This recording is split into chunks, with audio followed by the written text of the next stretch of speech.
Hello everyone, আমি রুদ্রাক্ষী। তো আজকে বাড়িতে হাজবেন্ডের ছুটি ছিল, তো পোলাও রান্না করেছিলাম। তো পোলাওর সঙ্গে না কাশ্মীরি আলুর দমটা খেতে খুব ভালো লাগে। তো ও বলল ওটাই করতে, চিকেনও ভালো লাগে কিন্তু আজকে কাশ্মীরি আলুর দমটাই করেছিলাম।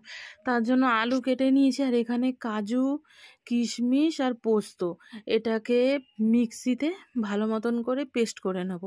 তো এরকম পেস্ট আমি বানিয়ে নিয়েছি। আর একটা পেস্ট বানাবো, সেটা হচ্ছে আদা আর কাঁচা লঙ্কা। তো কাশ্মীরি আলুর দমে যেহেতু পেঁয়াজ রসুন হয় লাগে না, মানে এটা একটু নিরামিষ পদ, তো সেজন্য ওগুলো দিইনি। তো ওটা বেটে নিলাম, লঙ্কা আর আদা। তারপরে কড়াইতে সর্ষের তেল দিলাম, তেলটা একটু গরম হয়ে যেতে আলুগুলো দিয়ে দিয়েছি এবং আলুর মধ্যে নুন দিয়ে দিয়েছি। আর কাশ্মীরি আলুর দমে কিন্তু হলুদ পড়ে না, তাই আমি হলুদ দিইনি। টক দই দিলে আরও টেস্ট হতো, তো টক দই আনা হয়নি বলে দেওয়া হয়নি। তো এবার আর চাল মগজ দিলেও ভালো লাগতো, তো আমার কাছে চাল মগজ আর টক দইটা ছিল না। যা ছিল আমি তাই দিয়েই করে নিয়েছি। তো আলুগুলো দেখো একটু লাল লাল করেই ভেজে নিয়েছি।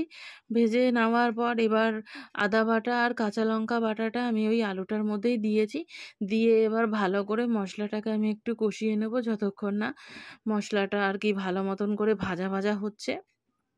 তো কিছুক্ষণ নাড়াচাড়া করে নেওয়ার পর এবার যখন দেখলাম হয়ে গেছে কষানো, তখন এবার এটার মধ্যে আমি কিছু গুঁড়ো মশলা অ্যাড করেছি, যেমন জিরের গুঁড়ো আর ধনে গুঁড়ো।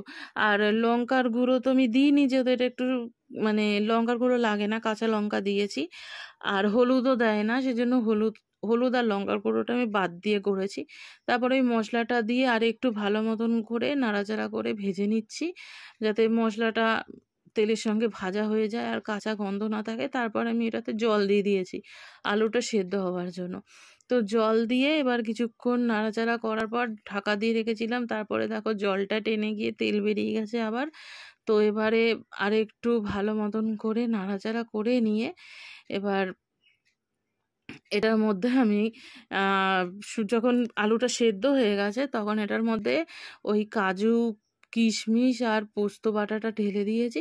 দিয়ে আর একটু জল দিয়ে দিয়েছি। জল দিয়ে আবার এটাকে ভালো মতন করে ফুটিয়ে নেব কিছুক্ষণ। প্রথমে আমি একটু ভালো করে নাড়াচাড়া করে নিয়েছি। আর আলুগুলো লাল লাল লাগছে কারণ প্রথমত সর্ষের তেল, আর দ্বিতীয়ত খুব ভালো করে ভেজেছি বলে। তারপরে সামান্য পরিমাণ চিনি দিয়েছি। চিনি দিয়ে একটু ভালো মতন করে নাড়াচাড়া করে দিলাম। করে এবার একটু কিছুক্ষণ ধরে এটাকে একটু ফুটিয়ে নেব। তো দেখো এটা কিন্তু ফোটানো আমার হয়ে গেছে, মানে ঝোল নেই, এটা একদম বসে গেছে।